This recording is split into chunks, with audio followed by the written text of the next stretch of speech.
Hello everyone, welcome to a YouTube channel GS Indian. Israel और Palestine को लेकर एक इम्पॉर्टेंट न्यूज़ आ रही है।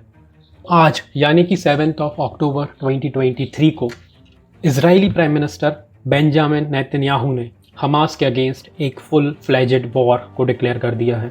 आपकी जानकारी के लिए बता दें कि हमास एक इस्लामिक मिलिटेंट ऑर्गेनाइजेशन है जिसे कई देशों ने और यूनाइटेड नेशंस ने एक टेररिस्ट ऑर्गेनाइजेशन का दर्जा दिया हुआ है। हमास गाज़ा पट्टी से ऑपरेट करता है और अक्सर इसराइल के अगेंस्ट अलग अलग टेररिस्ट एक्टिविटीज़ को अंजाम देता रहता है। आज की सुबह इसराइल के लोगों के लिए एक सामान्य सुबह नहीं थी। गाज़ा पट्टी से हमास ने तकरीबन 20 मिनट के अंदर लगभग 5000 से ज़्यादा रॉकेट्स इसराइल की ओर दाग दिए, जिससे इसराइल में हर जगह पैनिक और केओस की स्थिति हो गई। अभी तक रिपोर्ट्स के हिसाब से इसराइल में लगभग 22 से ज़्यादा लोगों की डेथ हो चुकी है और कई सारे लोग इंजर हो चुके हैं। सिर्फ इतना ही नहीं, हमास के कई मिलिटेंट्स एयर, लैंड और वाटर के माध्यम से इसराइल में एंटर हो चुके हैं और सदर्न इसराइल के कुछ शहरों में मिलिटेंट्स और पुलिस पर्सनल के बीच क्लैशेस के वीडियोस वायरल हो रहे हैं।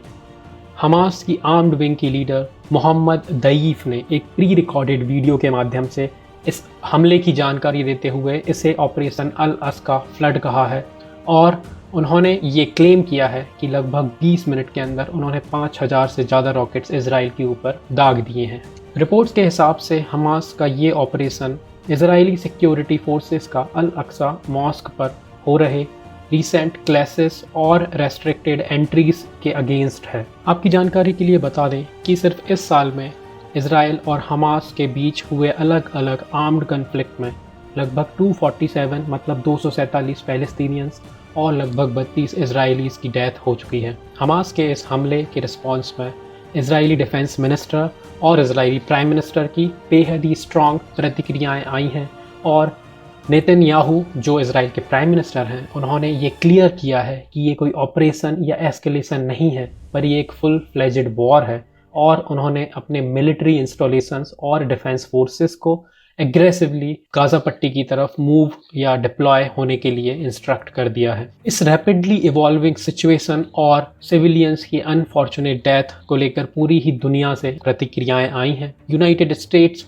यूरोप, जर्मनी, फ्रांस, यूके और भी कई वेस्टर्न कंट्रीज़ ने इस तरह के हमले की निंदा की है और Indian prime minister Narendra Modi ने भी इस टेररिस्ट हमले की निंदा की है और जो विक्टिम्स हैं उनकी फैमिलीज़ के लिए अपने डीप कंडोलेंसेस दिखाए हैं। एज एक्सपेक्टेड ईरान की तरफ से इस हमले के लिए हमास को पूरा सपोर्ट ऑफर किया गया है और उन्होंने इसे एक प्राउड ऑपरेशन का दर्जा दिया है। टर्की की तरफ से इस इंसिडेंस को लेकर एक सधी हुई प्रतिक्रिया आई है और उन्होंने दोनों ही साइड्स को धैर्य और पीस से इस मामले को सॉल्व करने की सलाह दी है। दोस्तों, अगर इस एस्केलेशन और इस रीसेंट अटैक की बात करें तो ये इंडिया के लिए एक प्रॉब्लम हो सकती है, बिकॉज अभी रिसेंटली G20 में, जो कि इंडिया में ही कंक्लूड हुई है, वहाँ पर India middle east Europe economic corridor को प्रपोज किया गया था। इस कॉरिडोर का एक इम्पॉर्टेंट लेग सऊदी अरेबिया और इसराइल के बीच से होकर जाता है और यहाँ पर इनके कोऑपरेशन के बगैर इस इकोनॉमिक कॉरिडोर को पूरा नहीं किया जा सकता है।